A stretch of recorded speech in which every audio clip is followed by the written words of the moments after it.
Give me a second. Damn. Yeah, okay. I hope that picked that up. It probably did. Here, it'll pick this up. Woo! Well, fuck. Yeah, I'll put that in the intro. Welcome to Brutal. the MMA podcast. Well, we just got done with UFC Vegas 76, Strickland versus Magomedov. Like 20 minutes ago, I think. About 20 minutes ago. This is the second time recording this. Yeah. Really good fight night. Something was in the fucking water. There Something was in the something fucking water the crazy whole going night. on. Yeah, absolutely. A lot of underdogs won, including Elvis Brenner, who we'll go over. Strickland got a W in there. He was actually the favorite, but it felt like people were doubting him going into that fight. That was amazing. We'll get into it. We'll get into it. Yeah. Started off tonight with Alexander Romanov and Blagoy Ivanov. Sleeper fight. That fight was so boring. It was two fat guys. I mean, okay, the last round actually started picking up a little bit, and they started throwing pretty heavy and landing. But the first two rounds were so mundane and boring. I mean, Alexander Romanov came to the UFC and had a 5-fight winning streak against complete dog shit cans in the UFC. Mm-hmm. And then that's how he got to start. So everyone was like, he's really amazing. He's 5-0, all finishes. And then he fought someone with a little bit of talent who was old and not that good, and he fucked him up. So I think he's honestly just a can punisher. The guy he fought was like 42. I think Blackboy's like 42 or something, and he's washed up. He's on like a 4-fight losing streak. So damn. And he's ranked. I don't know why they're ranked. the bottom of the heavyweight division definitely needs some chiseling up because it's really lackluster and really disappointing.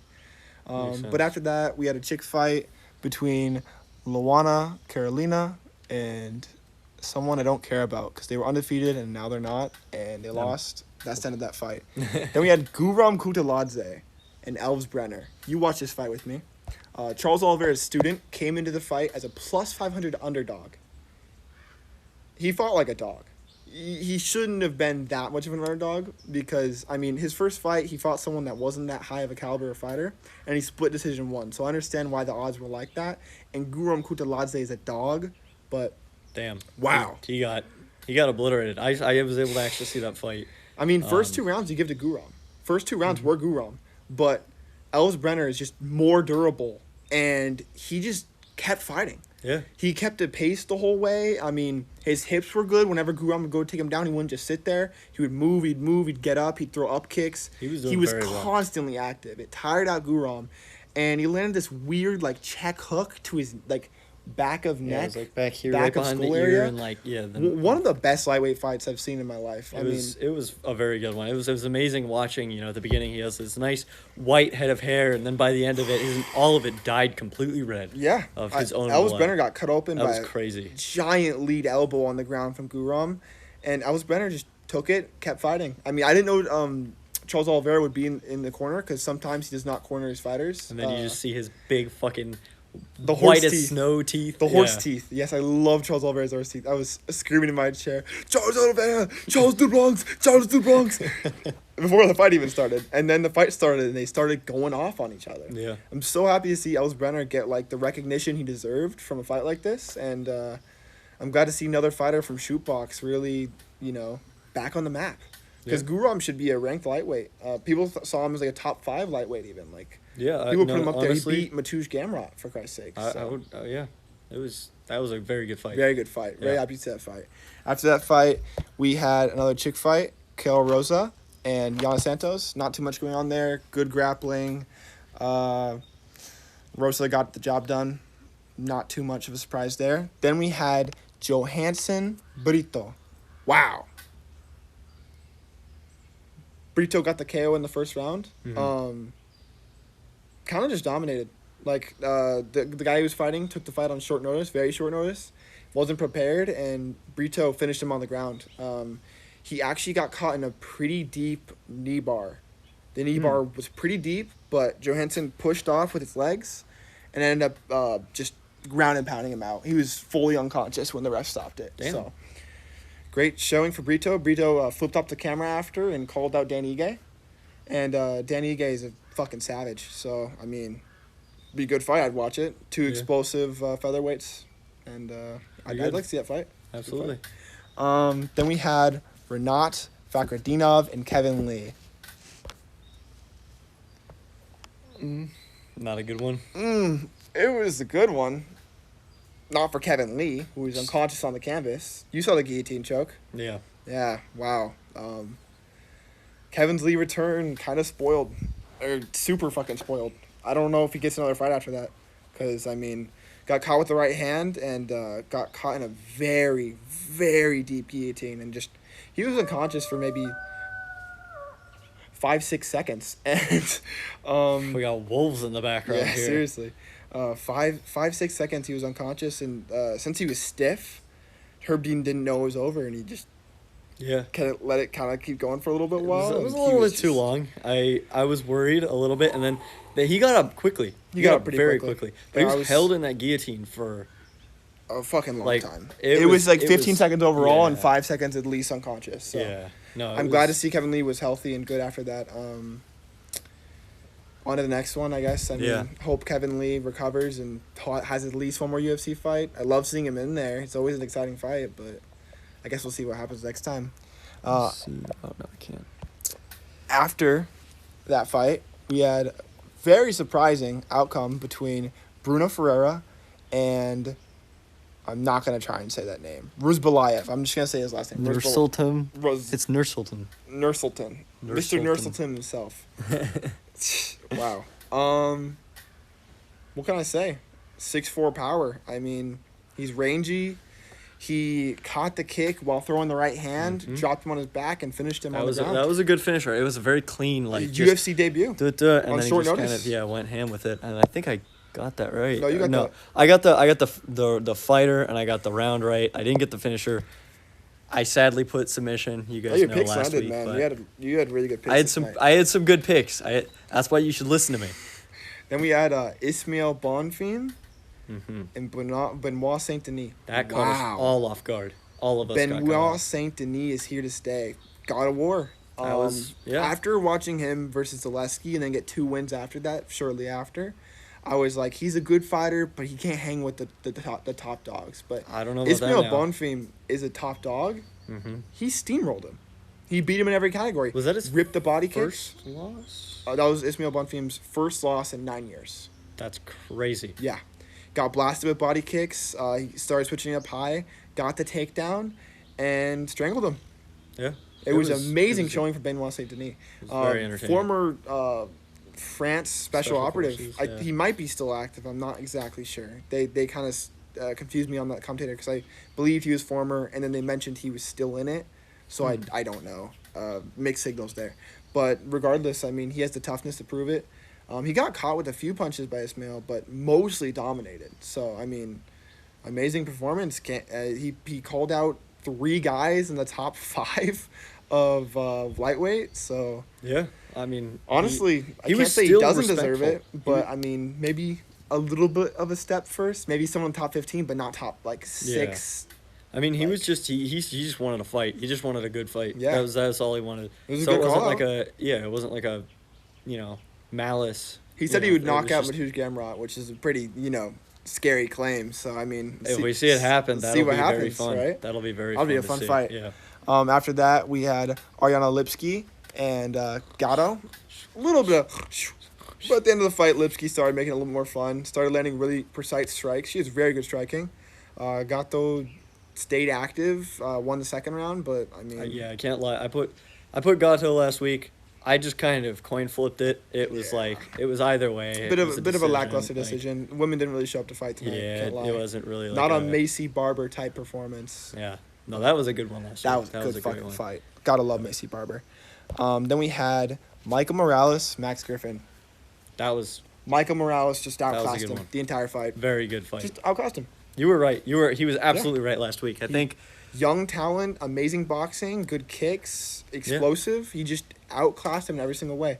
And then stamped on the win with that amazing takedown at the end. Just slammed into the canvas. I mean, amazing performance from Michael Morales. Really happy to see him get another win. I think he put him in the top 15 next.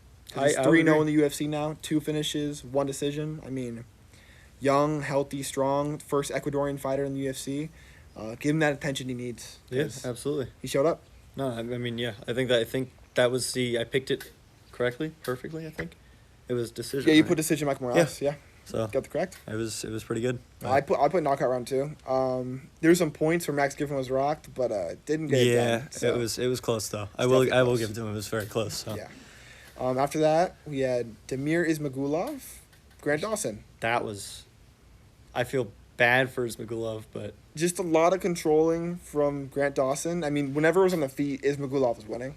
It was basically... It was mostly on the ground. It was the like entire fight. 12 minutes of body triangle by Dawson, holding it the whole time. His transitions are wicked. Yeah. I mean, you can't escape the body triangle. At the very end, Ismagulov finally exploded with 4 seconds left and got on top, and I was like, dude, so it's late. Way too late. It was like, if you're gonna show that, do it at the beginning of the fight and then capitalize on it. It makes me very upset when I see a fighter burst at the very end of the fight. You should burst when it matters, so you can get that advantage and try and at least finish it. If you know you're gonna be stuck in a body triangle for fucking 12 minutes. Yeah, and I mean, it was just the entire time he had him in a body triangle and he was trying to go for the rear naked the whole time, every single round. Whenever they got to the ground, that's what he was trying to do. Ismagulov has great defense. Yeah, Ismagulov was very much defending all of it. He wasn't letting it happen. It wasn't.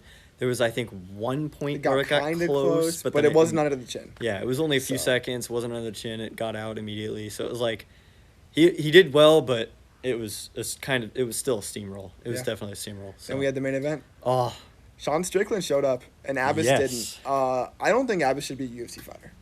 Mm-hmm. I'm going to start by saying that. It's a bold take, but I think it's true.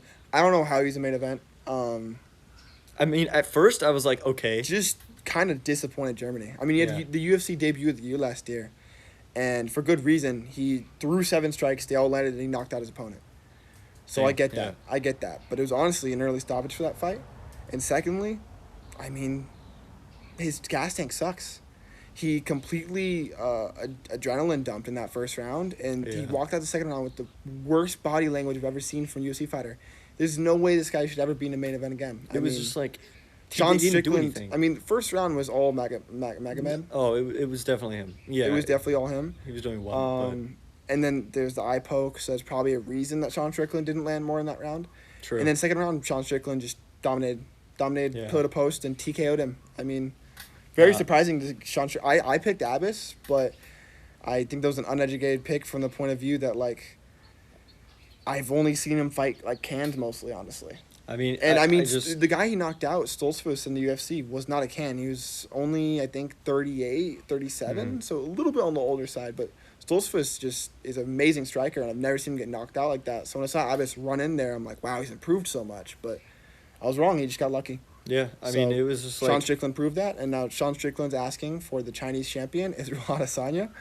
And I hope it happens. I really do. I hope it happens too, just because the press conference is going to be absolutely ridiculous. It would be so fun. There's no press conference I'd rather see than Sean Strickland and Israel Adesanya. Just talking, yeah.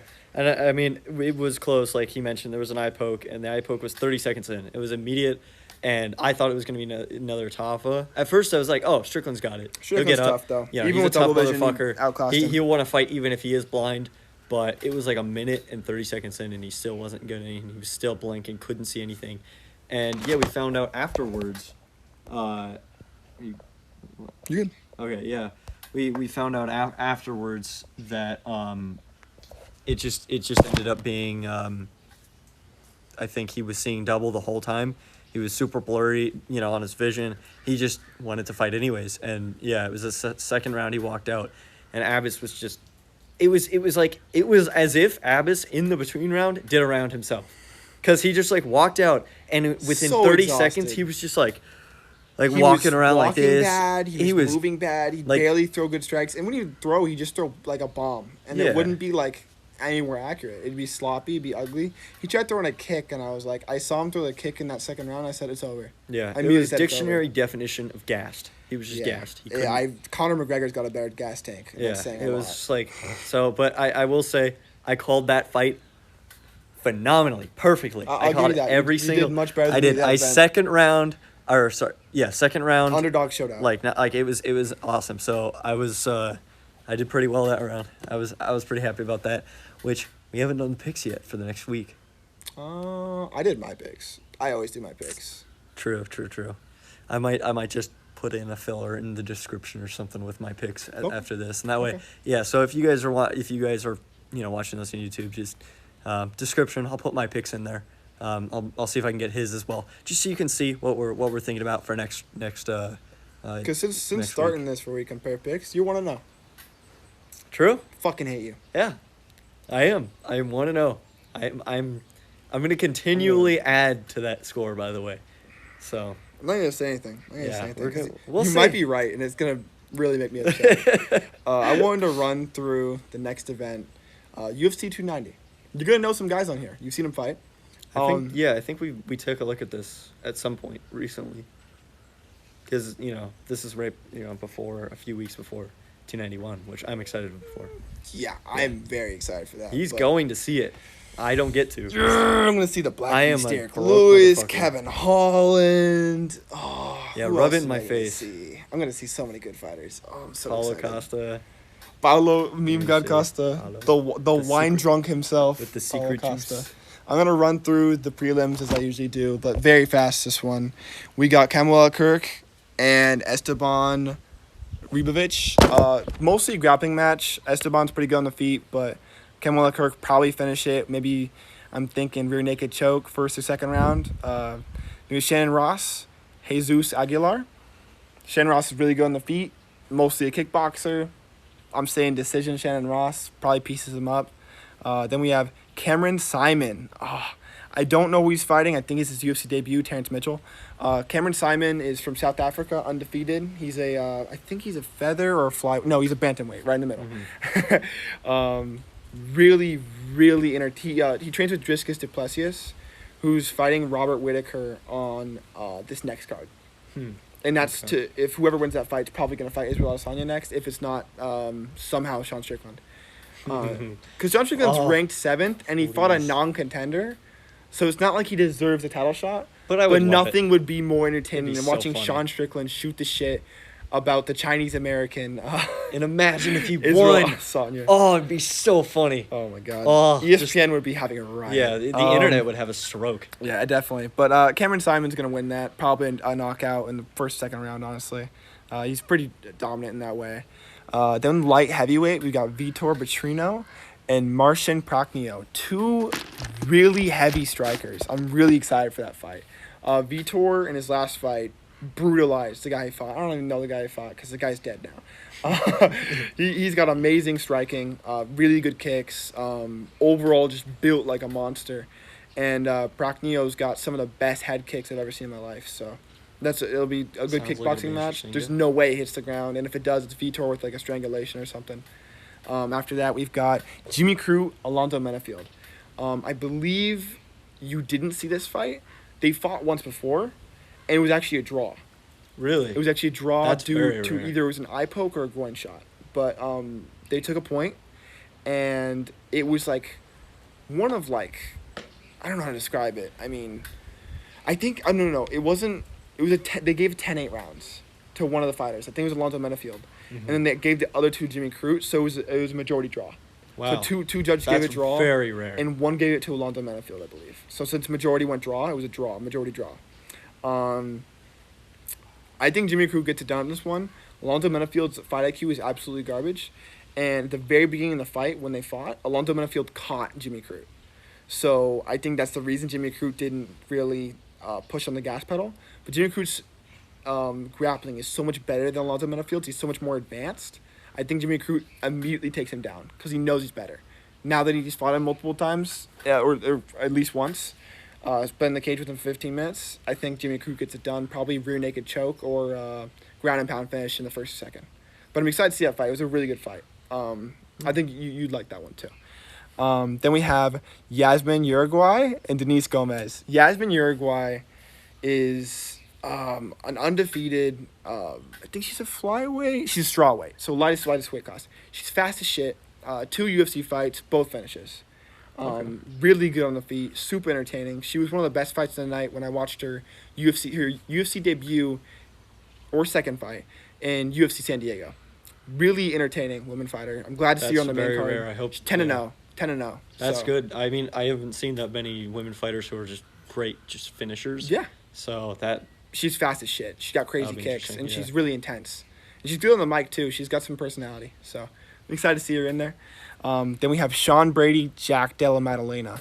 This fight just got canceled. Really? Let me put that out there. Guess it's not canceled on here. Kevin Holland, I think I mentioned this. Kevin Holland is offering. He's fighting in UFC 291, and he's like, if we do a catch weight at 175, I'll fight him next week. So Kevin Holland's offering to fight Jack Della Maddalena. You're gonna freak the fuck out if that happens. I'm gonna freak the fuck out regardless. Jack Della Maddalena is. That's a very interesting name. Yeah, he is one of the best boxers in the UFC by far. He pieces everyone up on the feet and is really good anti-wrestling. Mm-hmm. His striking is like second to none. It's crazy power and just amazing precision. Mm-hmm. He's built strong and he's Australian and he's a savage. But I'd love to see him there with Kevin Holland. There was someone else who offered to take the place too, but I hope it's Kevin Holland because that'll be the most entertaining outcome. Yeah. And then because he'll fight then, and then he'll fight 3 weeks later in another pay-per-view. So he's 2 main card spots as pay-per-views. I mean, and you think Kevin Holland just destroys him if this happens? No. Really? Jack Della Maddalena is one of the best fighters in this division. Well, I mean, if he fights and he loses, doesn't that take away his ability to fight in 291? Or no. If he's injured, yeah. Yeah. But that's the thing. Jack Della Maddalena is a savage. I honestly think it's a pretty even fight. Kevin Holland's so much more rangy than him, though. I could see Kevin Holland piecing him up on the feet, maybe. But I don't know. Della Maddalena's striking is so crisp. It's some of the best boxing I've seen. I think it's better than Max Holloway's. I think he's either first or second for best striking I've ever seen. I think he's only had 3 or 4 UFC fights. I feel like for your sake, I'd rather him not fight because it would mean that when he fights in 291, like there's just guaranteed he's like fully ready to go. Yeah. And it would be better if he was healed, but I would like to see this if he gets it done really early and then goes to UFC 291 and gets the finish there. That would be cool. That'd make seeing him win live even. He's the first ever fighter to be 5-0 in 1 year for the UFC. Really? Yeah. He did it about 2 years ago, and that's when he was had a really big hype train behind him. He was just finishing guys. I mean, he finished Joaquin Buckley. You've seen Joaquin Buckley fight. I mean, he's a fun fucking fighter. The real BMF. Speaking of BMFs, we have Robbie Lawler and Nico Price to finish out the prelims. I'm naming prelims right now, not main card, which is still crazy to me. Robbie Lawler, he has, in my opinion, second best fight of all time between him and Rory McDonald, their second fight. That's where Rory McDonald got the nickname the Red King because he was just drenched in blood. You know that fight with Elvis Brenner? Yeah. Yeah, that's not blood.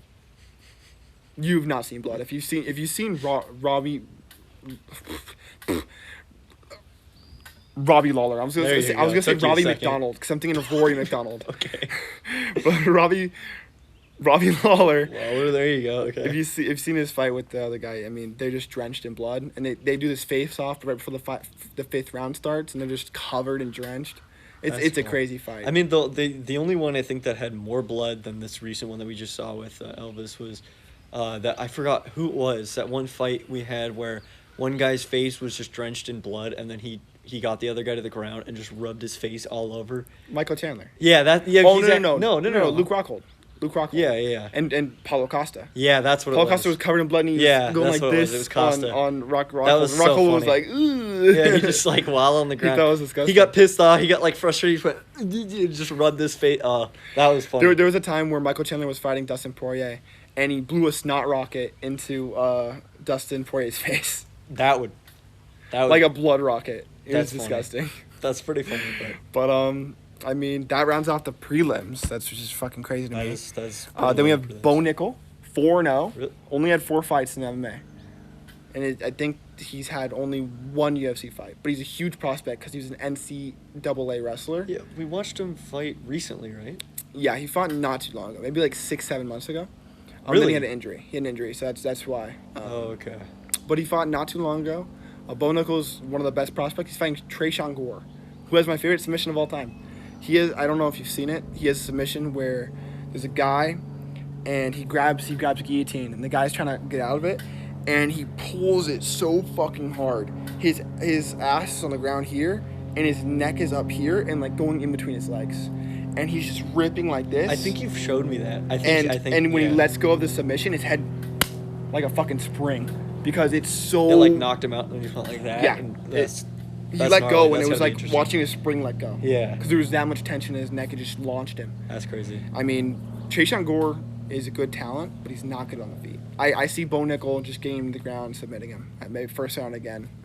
Same way as he did Jamie Pickett. So, then we had Jalin Turner, Dan Hooker. Great fucking fight. Dan Hooker is one of the most entertaining lightweights of all time. Super rangy, but Jalin Turner is the tallest lightweight of all time. It's 6'3". He's a lightweight. Really? 6'3". Jesus Christ. Yeah, they call him the Tarantula.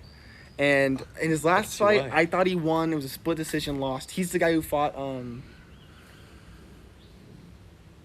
The name escapes me, but it was one of those fights we watched and we were like pretty close on who won that fight, and he ended up getting a split decision loss. But Jalin Turner is a savage, and so is Dan Hooker. I can't wait. It's gonna be a striking affair. There's no way it goes to the ground too long, but I got Jalin Turner on that one. But I think Kaitlin's gonna say Dan Hooker because she that was her favorite fighter for a while, Dan Hooker. Really? But Dan Hooker's been on the decline for a while. He won his most recent fight, but yeah, I don't see it going any other way, to be honest. Jalin Turner's really young. Dan Hooker's very battle torn. Records are very different. Sorry, I heard movement in the Bro's trees. schizophrenic. The trees are talking. Robert Whittaker, Dracus du Plessis. Just mentioned this one not too long ago. Whoever wins this fight probably fights Israel Adesanya for the title. Dracus is from South Africa, and there's like a beef between him and Israel Adesanya because Israel Adesanya trains out of New Zealand. He doesn't train out of South Africa. Yeah. So, or any Africa. And Israel Adesanya claims his belt from Africa. So, it's a I little thought he was bit... Chinese. Yeah, dude. Israel Adesanya is a little bit wish-washy with what he wants. If he wants to represent America or New Zealand or Nigeria or China or whatever, dude. So He's just an everyman. He's definitely whatever appeases the fans the most. So it is what it is. And I see Robert Whittaker knocking him out because he has an Abyss gas tank. He's a what? An Abyss gas. Really? The guy we just watched? Yeah. Yeah, he has that kind of gas tank. It's really bad. Dracus has one of the worst gas tanks in the UFC. I'm very surprised he's ranked this high. He's got good power, but I see Whittaker putting him out in the first and second, honestly, because Whittaker has some of the best striking I've ever seen. Hopefully a trilogy between him and Israel Adesanya. I would like to see it, but the Sean Strickland fight would be entertaining. So that would be, honestly, from what I can that's hear, ideal. I think Strickland fighting Adesanya would be the funniest thing in the world. It'd be very fun. It'd be so cool. It'd be really funny. That press conference. And if he won, it'd be so good. So satisfying. That would be amazing. Israel Adesanya would never be able to live that down. I know. Then we have Brandon Moreno, the first ever Mexican-born champion, versus Alexandre Pantoja. I'm surprised this fight isn't in Mexico, honestly, because those are two of the best flyweights on the planet, both Mexican. And Brandon Moreno's been beat twice already by Alexander Pantoja, but Pantoja had some time off, so he didn't actually get to fight for the belt. And Brandon Moreno did, and Brandon Moreno's had the belt now. So he's already lost twice to Pantoja, and they're fighting again now. So it's actually been interesting if Brandon Moreno has evolved enough to actually beat Pantoja now, or if he's going to crumble for a third time against Pantoja. Because I don't know how you get him a fourth fight. Even Brandon Moreno is one of my favorite flyweights of all time, other than Demetrius Johnson. So if Brandon Moreno loses this fight, it's going to be really hard to argue that he can fight Pantoja for the belt again. So Brandon Moreno needs to state that he's the flyweight champion with this, because he's only fought one guy for the last, I think, 3 years. Him and Davison Figueiredo had a quadrilogy, the first quadrilogy ever in the UFC. That's crazy. And he just finished off with a win. He TKO'd him with he threw this punch out, and the knuckle landed in his eye. So Davison put his hand out because he couldn't see, and he got finished on the ground. Everyone was saying it was an eye poke, but it was his knuckle that went to his eye. So, yeah. Does that still count if you end up hitting like that? Absolutely. You're punching him. Yeah. Yeah. No, I mean, does it still count as a eye poke? No. No, Okay. of course not. Eye poke's Eye poke is always finger. Yeah. Okay. But it was a knuckle that went in. So Okay. it doesn't mean anything. He just got punched really hard. Yeah. But it was an eye. So Interesting. It was just the location. I want Brandon Moreno to win. I don't know if I see him winning. But it's a really close fight. I'm just excited to see it. I'm not going to make my pick just yet for it. I might change it on that one. It's a very, very, very close match because Brandon Moreno has evolved more than anyone I've seen in the UFC. But Pantoja is a fucking murderer. I think his nickname is Murderer. Really? I think it's something like that. But the main event, Yair Rodriguez. You saw him finish Josh Emmett. versus Alexander Volkanovski. God, I'm excited. Who beat Islam Makhachev? Let's be real. But wow. I don't know about that one, but what are you talking about, brother? We had this disagreement when it happened, and Islam won. Oh yeah, Islam. I'm boring. I lay on the ground and hug somebody. All I'll say is I didn't know who Volk was before that fight. That was the first time I'd ever seen him, and I watched both of them. Now I really do like Volkan. I hope he wins this time. But yeah.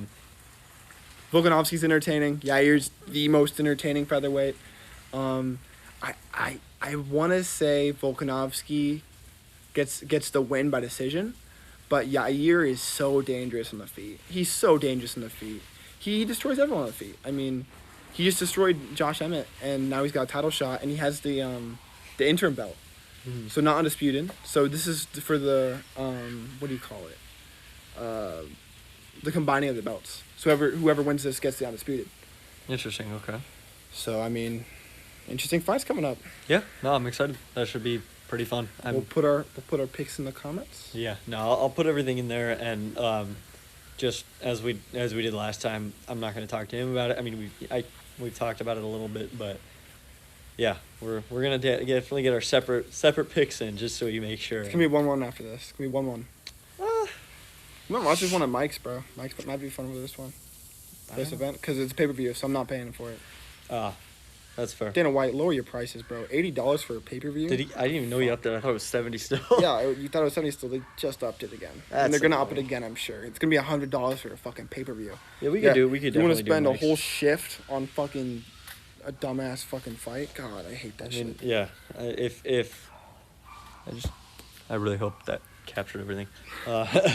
Yeah, I mean, if you guys ever get the chance, I highly recommend you go to Mike's Barbecue when you watch a fight. Oh, yeah. It was amazing. In the Escondido area. Done it a couple times, and yeah, it was pretty good. It was very hype. Yeah. Very hype. So. Well, we'll see you guys in the next one. Alrighty, sounds good. We'll see. Have a good one. Have a good one.